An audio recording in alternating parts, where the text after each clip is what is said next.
Hey guys, hey ladies, hey friends, hey foes. We just wanted to take a second to remind you that while we're okay swearing when little ears are listening, you might not be, and that's okay. So here's your chance to pause us and wait for nap time, or pop in your earbuds. We hope you enjoy the episode.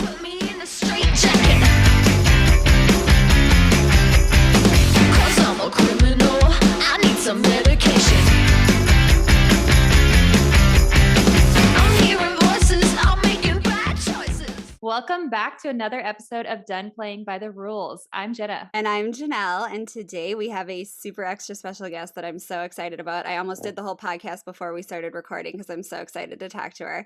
We have Whitney, and Whitney, if you wouldn't mind introducing yourself and what you specialize in and telling us a little bit about yourself. Absolutely. I am Whitney Crouch. I am an integrative registered dietitian. So I practice nutrition from a holistic point of view, looking for the root cause of problems. I specialize in women's health, specifically women with thyroid conditions, mostly Hashimoto's, sometimes other ones. I came to this specialization because I also have Hashimoto's. And it's been quite the journey, but it's been really fulfilling finding my passion and helping women get to the other side of this condition and feel amazing again. It's such an That's amazing awesome. thing, and we were talking about this before we hit record, and that's why we had to stop ourselves. But there are so many women that I talk to on a regular basis that reach out either via the podcast or just personal friends because they know that I have done a lot of hormone work, and they say like this and this is happening to me, and I'm like, you need to get your thyroid checked, and they're like, but my doctor says my thyroid's fine, and I'm like, no, you need to get like your real thyroid checked because I don't think a lot of women realize like there's the thyroid check you maybe get with your physical, and then there's like the four-pronged thyroid test, and then it like splits off from there again. And so can you tell us a little bit, and if you don't feel comfortable discussing your own medical history, we can totally blaze over that because we respect that fully. But how did you come to discover your Hashimoto's diagnosis? Yeah, I don't mind sharing at all. So I had it prior to diagnosis, I'm sure for many years, as one of my doctors pointed out, who Yeah. a good doctor who it took me a long time to find. It's hard. But Yep. all part of that story and journey. I was diagnosed 6 months after having my first child, and it was basically because I was like last ditch effort. I think I'm either dying or I'm a horrible mother.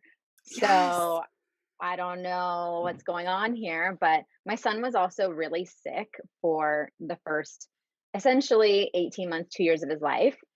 Nothing life threatening, but to the point where we were in and out of the hospital or doctor's appointments a lot, and he didn't sleep for more than 30 minutes for probably the first 6 months of his life. And that was the straw that broke the camel's back for me, I'm sure. But through the first 6 months of his life, not sleeping, he had really bad reflux and food allergies, a lot of gut problems. He was projectile vomiting. He was screaming all the time. Like my stress Mhm. response was out of control. Yeah. And I just like I would almost pass out carrying him to the point where I was like, okay, like this is scary. I had such bad anxiety, I couldn't leave the house. And I didn't realize that. It was my husband who was like, like you got to get outside today. You got to do something. You're not working. Like You figure it can't even out. see it through the Yeah. fog of your brain. Yeah, it's like there's a wall up and the real world is behind it, and you're just in such a trance that you can't even see that you're abnormally behaving. Yeah, and I was losing my breast milk supply. I had hoped to breastfeed. And I was fighting that too. Like, there's no way my body knows what it's doing. I don't need to supplement. My husband's like, he's starving. Like, he's screaming, he's starving. And I was like, I'm doing all the things. It's fine. I just need to drink this like herbal tincture. I need to eat these cookies. I need to eat more oats. Like, I'm not hydrated. Get me a Yeti. Like, Yes, I've done all these. all of the things. And then it was to the point where I was almost passing out when I was carrying down the stairs. I was having to get up in the middle of the night, and I couldn't get him out of the crib without like falling to the ground and holding onto the crib. And I was like, okay, like Wow. this is crazy. And I was so thin, which is the opposite of what a lot of people think of when they think of hypothyroidism. Mhm. But I was like, you could see every bone in my body. You could see the veins and the muscles. And that was, just a few months postpartum. And what I came to learn later was that it was because my thyroid was being destroyed and I was dumping thyroid hormones into my body at an uncontrolled rate. And I was losing weight because I was hyperthyroid. I was in a postpartum thyroiditis. Okay. So you flare hyper when you're in an active Interesting. I've never heard of this. thyroiditis. That's a major sign of Hashimoto's when it's flaring or when it's a really bad destructive phase. So I'm finally promised myself I would find a doctor 6 months postpartum. It was the beginning of January of that year after he was born. And I got into a doctor who wasn't quite functional, but she wanted to be. So, so she was learning, and I just really lucked out that she drew more than a TSH. Yes. She was like, "Yeah, you need to come in. You know, you're either really sick or there's been a lab error." And I That's went fun to in, hear. and yeah, and I was like, so the interesting thing was I actually had a friend who had it, and I still didn't know much about it, but I looked at my labs on Quest. You know, sometimes they populate before your doctor calls you, and I was like, "Oh, you know, I've got this thing." And so right when the doctor called me, I was like, "Yeah, I know what I have. Like, I got it. come in and talk about it." But we went back to the lab. We drew the labs again, and they were the same.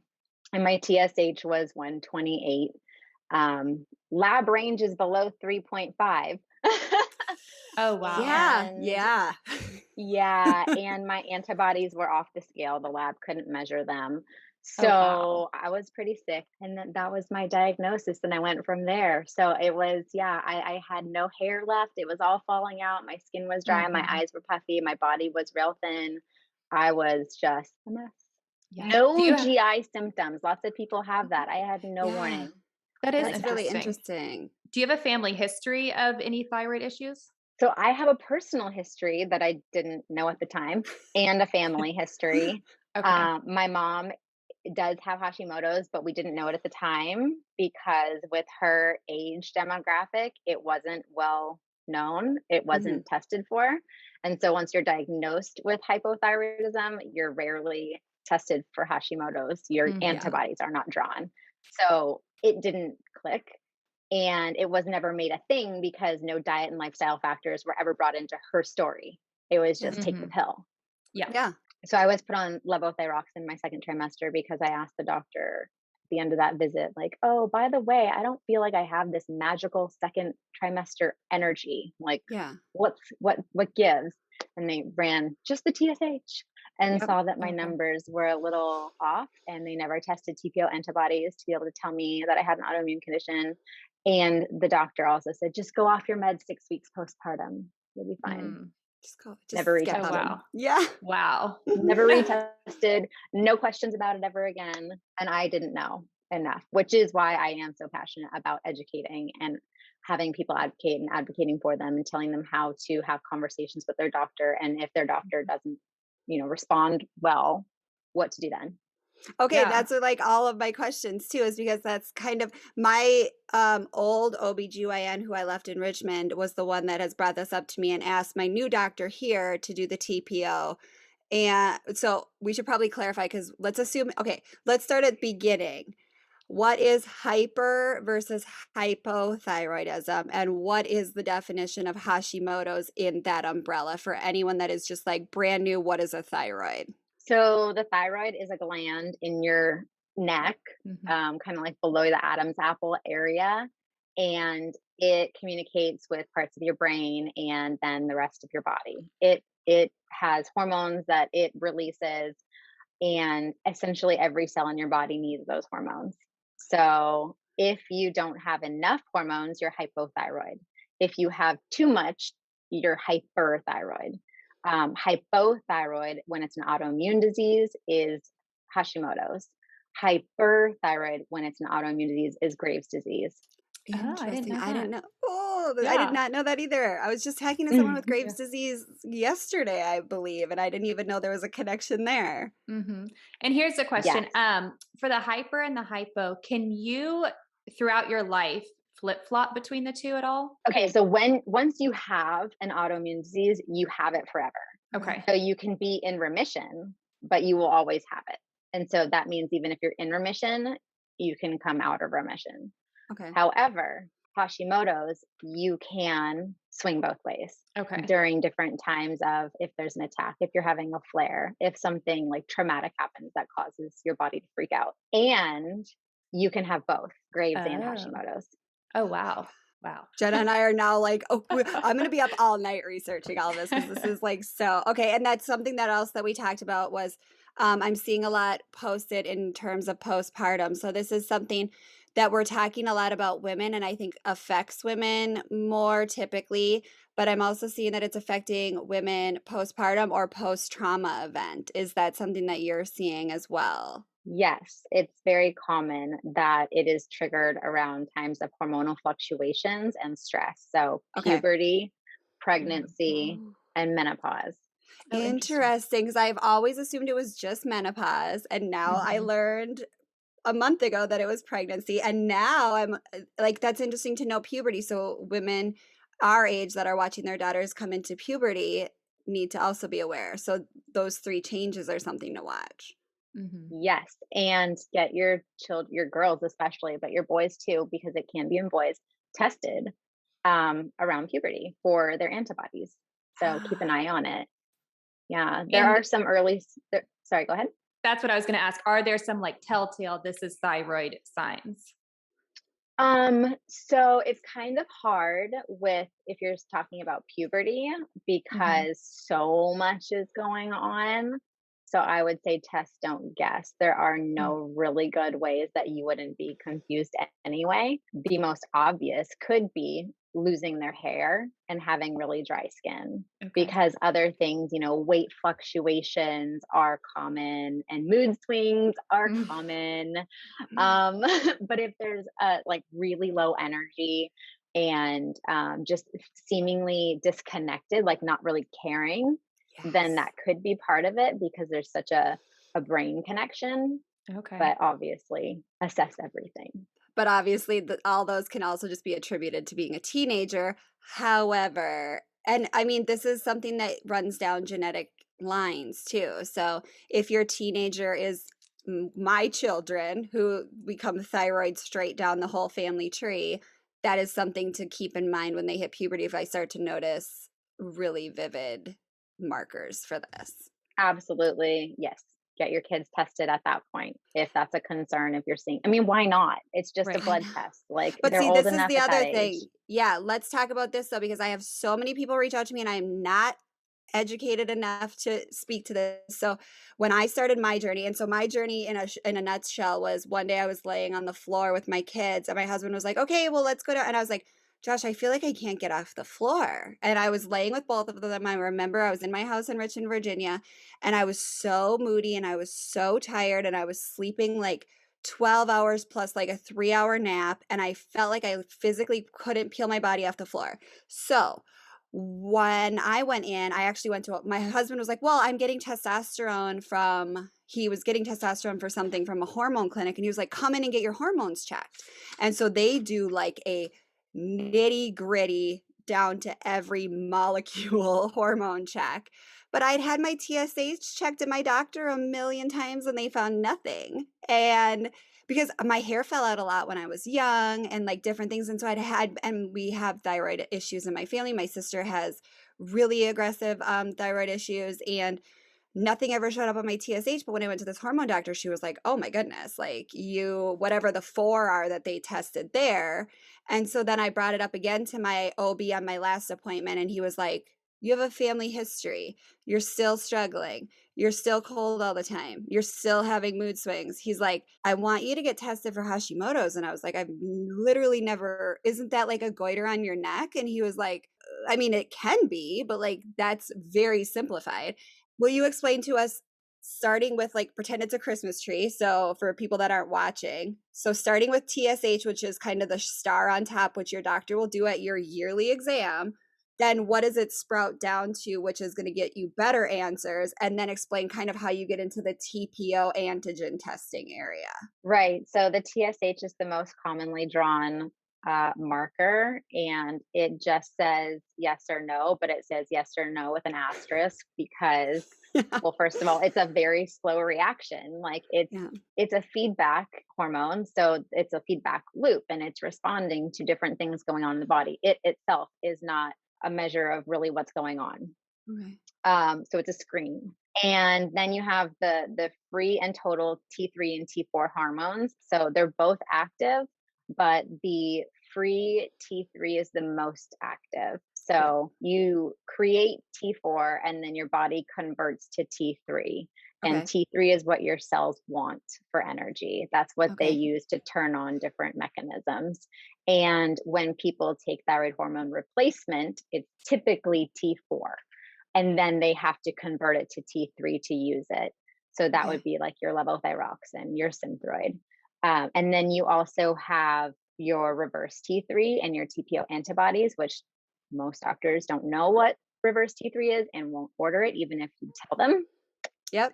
unless they have any extra training. The TPO antibodies and the TG antibodies are markers of autoimmunity. So more commonly, it's the TPO antibody that is positive Yeah. and or more reactive, so more sensitive and more specific to the condition. But the TG antibody is also one of the markers. So you can Okay. have no elevated TPO and a positive TG antibody, and you still have Hashimoto's.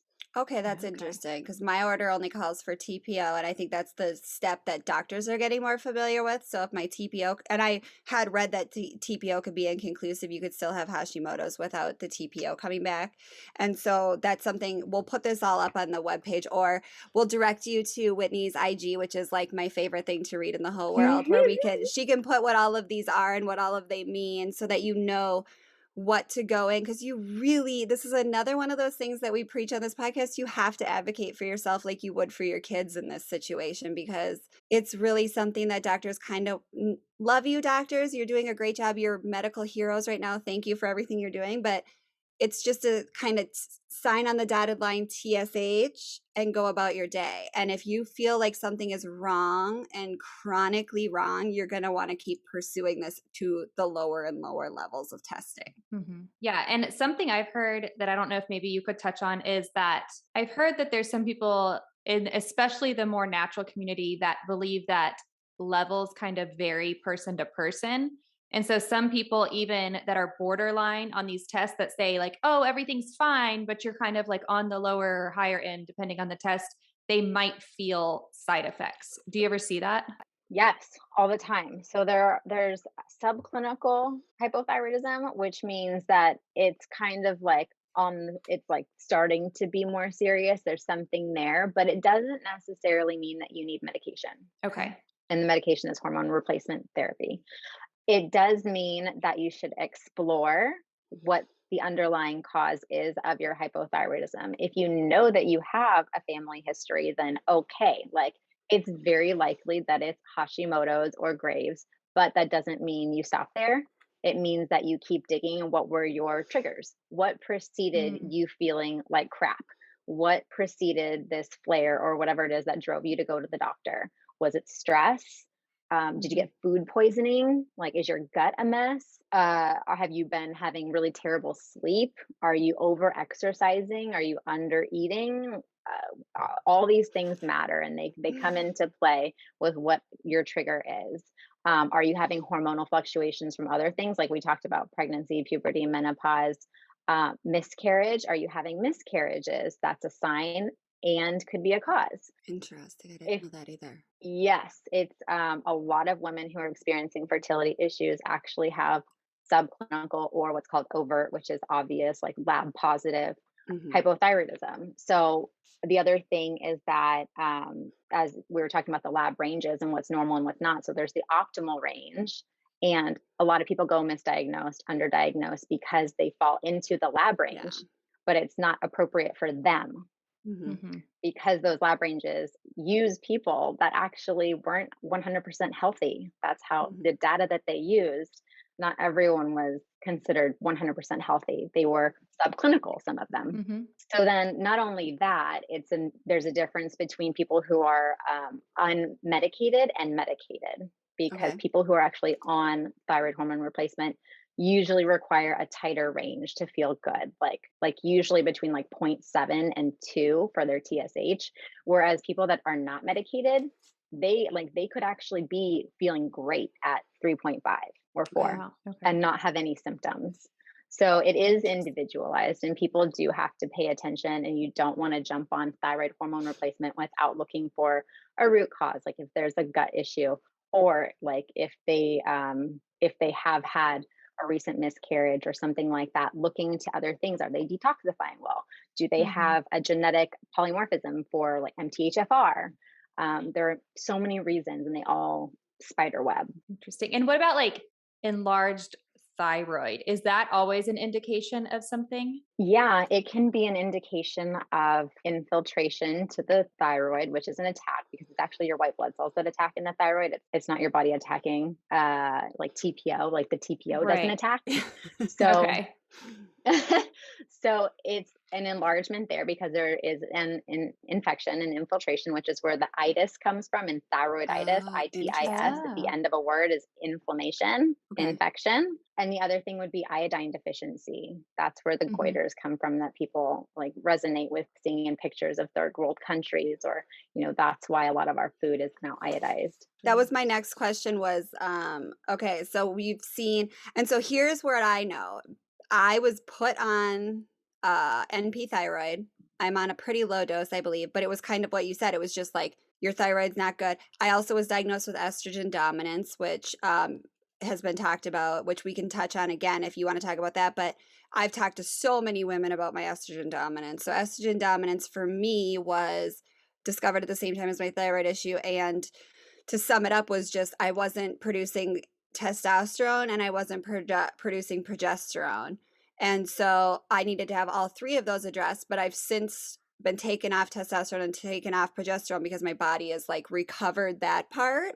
But my doctor has kept me on my thyroid because he says, well, until we have like more testing and it's not doing any harm, so let's just stay on it. But now as I'm digging more and more into this, I'm seeing that there's a community that believes that diet and lifestyle changes can pull you away from medication. And obviously, this is not a health podcast. We are not here to tell you to disregard going to the doctor. But I am curious your thoughts or your experiences personal to you in regards to diet and lifestyle changes and medication. Do they both need to work together, or can there be freedom from medication? Just for me specifically, let's say, because we're not going to give anyone here health advice because we don't know any of them, but using myself as an example, is there a way to move away from medication, or do you always want to see them working with lifestyle and diet and de-stressing? Some people can get off of medication. It's about 20% of people. And That's it's good to know. mostly Okay. people, yes, but it's mostly people who were caught when they were subclinical. Okay. So anyone who's had a lot of destruction, I'm not saying it's impossible because the science isn't there to say it's impossible, but it's not likely. And that makes me happy to hear because I feel like we are a podcast that preaches call your Mhm. therapist, take your meds. And I'm seeing a lot of this, like, and I always am wary of this, like, I can show you how to get off your medication because I feel like you're selling a golden ticket sometimes to people that shouldn't be accepting an exploitative golden ticket. And so I appreciate you saying like 20% maybe can get off if they're subclinical. So let's not just assume that you can buy into the like a certain thing and so is going to get you off of your medication because this is an autoimmune disease, just like we don't advocate getting off your depression medication and just changing your lifestyle. Right. Do all of the things as much as you can. Part Yeah. of the lifestyle problems are it's the world that we live in. I mean, it's the Mhm. environment and it's the expectations. So, if you can live in a world where you don't have to be stressed ever and you get Bless you. amazing sleep every night, yeah. And you're just living your best life every single day and you don't have kids that throw you curveballs, then okay. Can I move And into there's your no house if you are COVID that pandemic. person too, please? Yeah, exactly. There's no pandemic, nothing. There's not a No. plague. Everything's fine. But you did touch on iodine. So can you tell, because that is a hot buzzword in the thyroid community. Can you tell us a little bit about what the iodine connection is here? So there are different beliefs around this. Okay. As you said, it's controversial. So iodine is a mineral that our body needs. Yep. And especially if anyone is trying to conceive, like, don't listen to anything that says you need zero iodine in your life because it'll kill your thyroid. Well, that's not going to be good for your body and for your fetus. So Yeah. continue to take prenatals with iodine. However, if you eat a diet that has a lot of processed foods and dairy, then you will potentially be getting too much iodine for your body. So some studies and doctors will say. So what someone can do is educate themselves around iodine and take out of their diet from sources that are not nutrient dense foods. So that means, like, if you can switch over to sea salt and check that it's a non-iodized one. Yeah. But then you should probably still include other nutrient dense sources like seafood, because there are different minerals in there that work synergistically to support your body and kind of block the high levels of iodine and still give you all of the other beneficial nutrients for your body and for your thyroid. So that's one thing where I kind of disagree with some people that really have a loud voice in the watch your iodine community. It's a Mhm. big one. I Um, couldn't believe how huge the anti-iodine community was when you start digging into the Hashimoto stuff. Yeah, I do recommend, though, not supplementing with it. There are some holistic practitioners who want people on like high dose iodine. I would absolutely never recommend that. And I do recommend testing. There is no great test, is part of the problem. Yeah. The best test is a 24-hour urinary iodine test and using it as a baseline and then retesting and just an N of one self experiment, see how you do your thyroid labs, do your 24-hour iodine, change your diet, get on a low iodine diet for, let's say, 3 months, and then go back and retest and see where you are then. See how you're feeling. Has anything changed with your symptoms? Do you need to reduce your dose? That's the best way to find out what's best for an individual. Okay. Makes And then sense. can you get too little iodine? Yes, you can get too little. It's people who are on a really whole food, nutrient dense diet and are not eating seafood could have a problem. And that's another reason to test, because if you are Yeah. nutrient deficient or Mhm. you're iodine deficient, that could play a role. So Yeah, I it is, started as looking everyone into knows. my diet and I was like, I don't know if I'm getting any iodine because Jenna and I are both vegans and Mm, so I started adding iodine salt to my smoothies just to like pick it up a little bit because I was like, there's a high probability I am getting little to no iodine in my diet because I was using sea salt, like pink Himalayan sea salt was all a buzz a few years ago and I've stuck with it. yeah. So I would suggest just taking a really deep dive into your So diet interesting. intake, doing a food diary, using an app like Chronometer or something like that to really assess what goes in and see if you're meeting your needs and see if there are any nutrient gaps, because that would be one way to know if you need to supplement or if you want to start adding back some foods to help regenerate and Yeah. just supply your body with the whole foods version, because Okay. there's so much more in the food than there is in the supplement. Yes. Another thing I kept seeing was no spinach, no what the heck, I can never say it, carnivorous. Is that how you say it? Vegetables. Or Cruciferous. yeah, and you need to blanch everything. And I was like, there's a lot going on here. Like these seem like fad diets, and I don't know that this is what we're. So she's shaking her head. Yes, these are fad diets. Do not subscribe to this mentality. It's misinformation. It's based on old science, and Yeah, the newer science hasn't caught up, as with everything in the the whole nutrition world. and Yeah. medical world. Yes. So I absolutely advocate that people eat their cruciferous vegetables, which are the non-starchy ones like Brussels sprouts, broccoli, That's what we live cauliflower. on. I was like, I can't cut these out. This is our entire life. Yes, it is best to steam them or to roast them, to cook them Okay. in some way, just a flash steam. instead of raw. You can have raw, but just not as often as you're having cooked. Okay. And as far as the goitrogenic effect, which is what the concern was, it's actually blocking iodine. So there's that. Interesting. So final thought is I'm going to list off a few of these, and this may be from your webpage, but from your Instagram, which we are going to link, which is at Whitney C. the.rd on Instagram, and we will put this all in the show notes.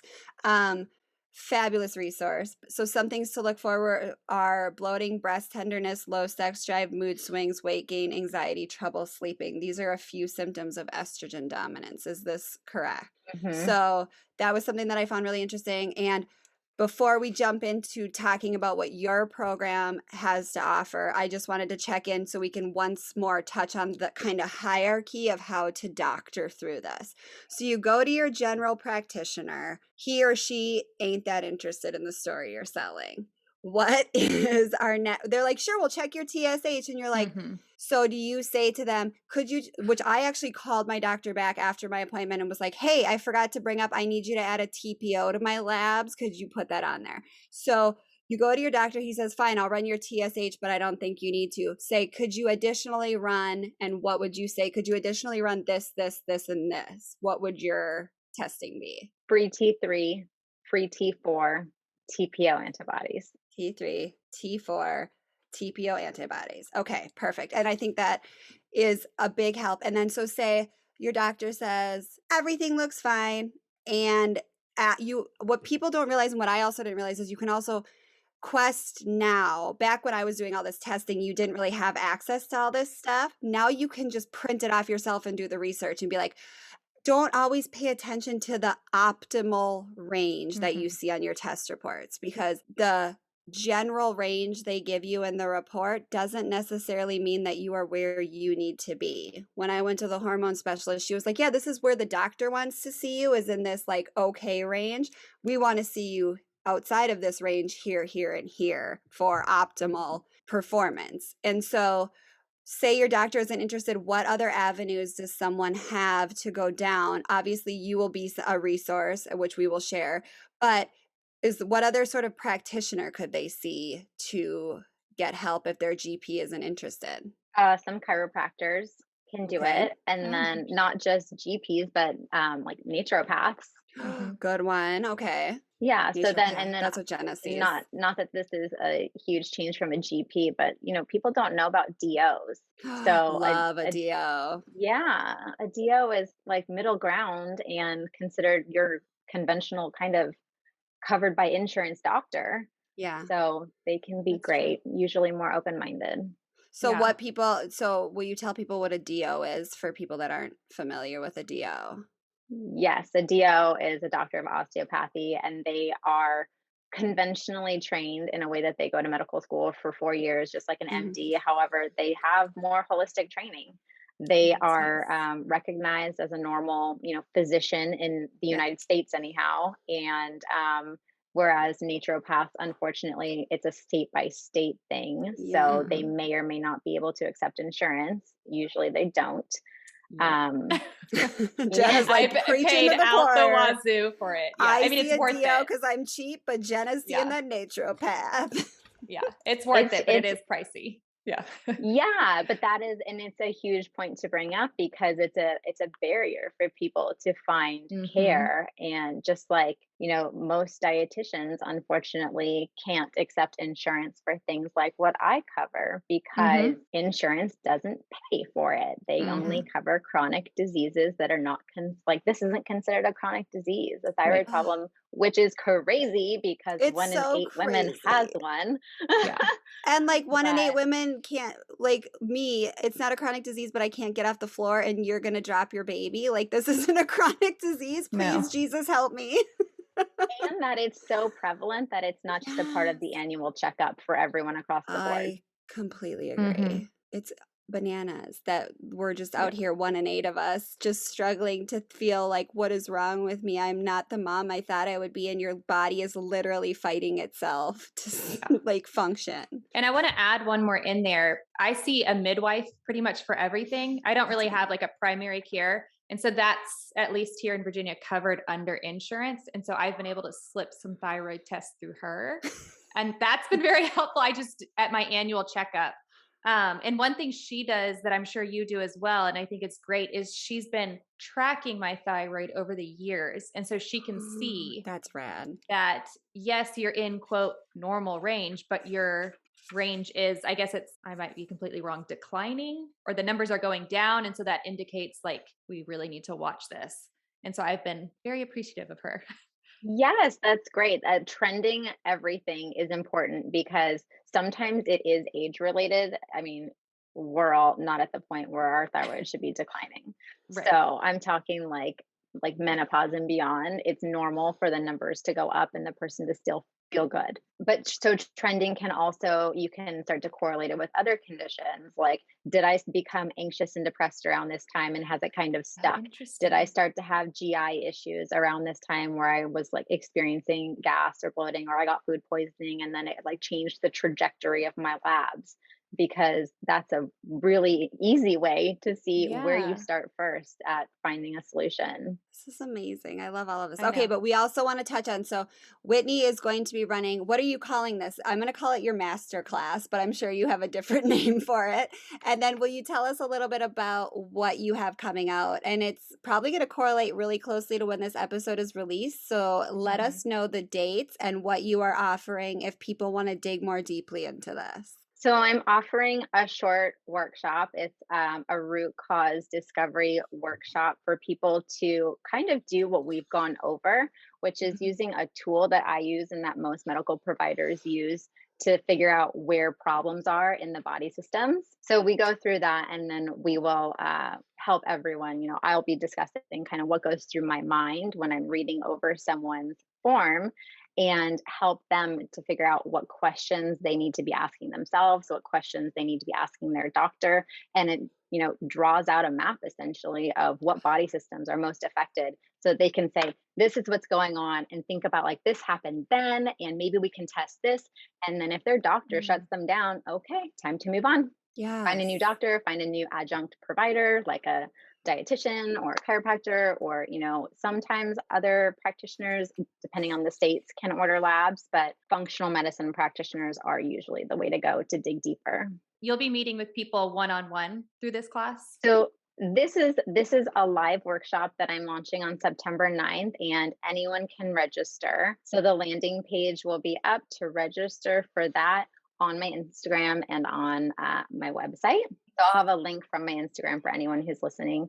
And so they can then register for that. And it kind of gives them a taste of who I am and what I do. And then I'm also launching a full blown 12-week program to go over everything related to diet, lifestyle, environment, all of the triggers that can be related to autoimmune disease in general and specifically Hashimoto's, and then going through the opportunity for them to self order labs and then figure out what exactly is going on with their thyroid, and then see. So I cannot prescribe medication, but see if they need to either get on medication, change their medication, fix their gut, do things that are lifestyle related that help them maybe with converting that T4 to T3, or whatever it is that they need to do based on what they learn in the program. Which Oh, is that's amazing awesome. because I don't think people also realize you can self-order labs and then you can take those labs on a sheet of paper and let that sheet of paper advocate for you and say, look Mhm. I self-ordered these labs and this, and this is wrong and I need medicine for it. A doctor cannot really argue that when you slap down a piece of paper that Yeah. says that I'm too high here and too low here. So you don't need Whitney to write you a prescription. You just need her to, like we always say on this podcast, help you with the trail of breadcrumbs to get to your doctor, to get to the end goal, which is what we want to touch on. And what I think we should end with is, I'll talk about mine. Whitney can talk about hers. When I was laying on the floor, not able to even get off the floor with my babies, and they were climbing all over me, and I told my husband, please just take them downstairs and start breakfast. I do not even have the energy to stand up right now.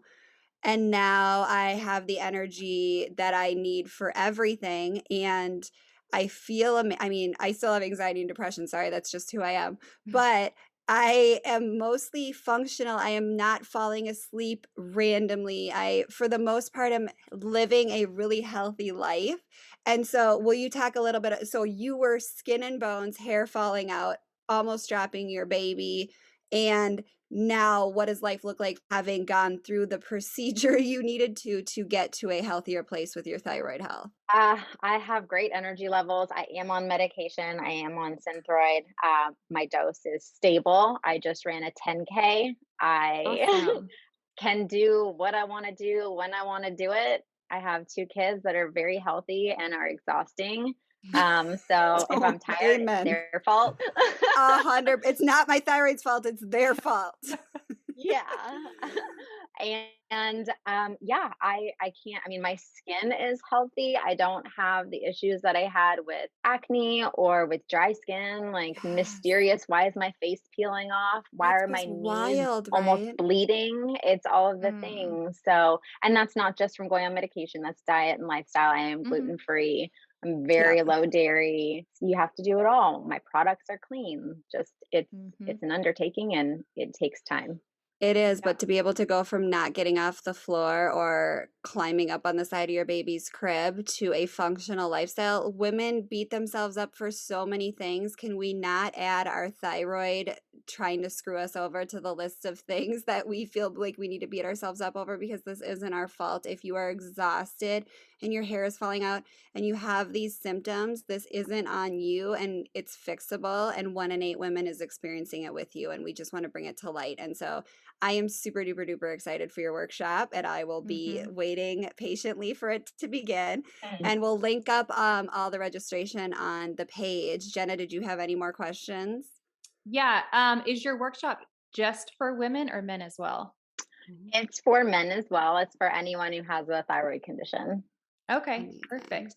And in that, I know you preach a lot about clean skincare, household products, which, Ooh. amen, because I am an avid believer. Is that something you go over as well with people? Oh, perfect.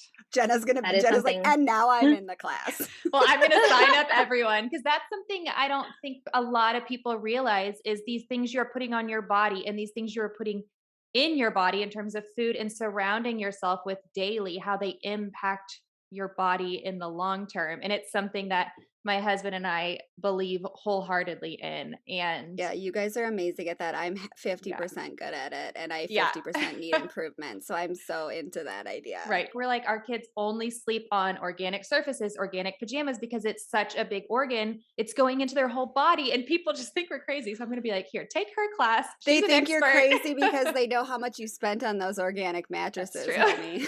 That's true. Which I'm sure you know as well, I'm like, Whitney. So, y'all can have an organic mattress cover. You're getting the plastic right. mattress. So I love It's that you do definitely an the investment. yes, I love that you do the whole approach and not just say, okay, it's clearly thyroid. Let's get on medication and address Here's your that. Like, meds. Yeah. yeah, Mhm. let's address everything in your lifestyle, everything, because it doesn't just stop with your thyroid. Like, you fix your thyroid. If you don't fix all these other issues in your life, then more things are going to just sprout up throughout life, as we Yeah. all Like, know. Like another unfortunately, autoimmune disease. Exactly. Exactly. I had no So, idea Graves mhm, was a part of this. mhm. I've learned so much, and we'll link. I already said we'll link Whitney's IG. Start scrolling through that, and if things start to pop up and speak to you, know that you're not alone. As she said, 1 in 8 women is experiencing this, and men experience this as well. And just know that there's a workshop that's going to be open to you. There's a class that's going to be open to you, and you can also take these gifts that she has given us in what testing you need, because I paid a lot of money to go to a hormone specialist and get these tests run because my doctors weren't giving me answers, and my sweet Mhm. husband was like, babe, something is wrong with your hormones, you need to go in. And I had these panels run and my mind was blown and everything was misfiring. I had a full-blown estrogen dominance. She's one of the things, she was like, your testosterone's the lowest I've ever seen in a woman your age that exercises like you do. And so I was able to fix all of that, but the thyroid is going to be a lifelong thing. And this Hashimoto's that I'd never even heard of until a month ago. And now it's a really exciting avenue for people that have felt really hopeless in a disease that you maybe didn't know even had a name. And we feel very fortunate that you were able to come and tell us about it. And I we are know. We really were so looking forward excited. to your class. We're so into this stuff. I'm just really excited Perfect. for this. The thyroid program is called the Thyroid Healing Collective, and there will also be a Facebook community so that people can chat and share tips and share tools and whatever it may be, what's working, what's not. So, right, I want everyone to group think as well and provide Oh, I support. It love has to be that. I love collaborative that. and supportive. Well, Oh my thanks gosh, for thank you for chatting your with us. time. Yes, thank you so much. This has And been we will be great. For looking having forward to me. you. You're never getting rid of us because we're going to be in all your classes and on your We are. Instagram page. Jenna will like every post. That's what she I does. probably will. Aw, well, I thanks. I will. appreciate the support, and I love teaching everyone. So It's Thank you're so you, great. Whitney. seeing everyone like you two doing better. That's what keeps me going. Right. Hearing the positivity and that you Of want to make course. changes, and that you are making changes, and that you're feeling changes. Yeah. And so with that, get your tests ordered. Call your doctor. Call your therapist and take your meds.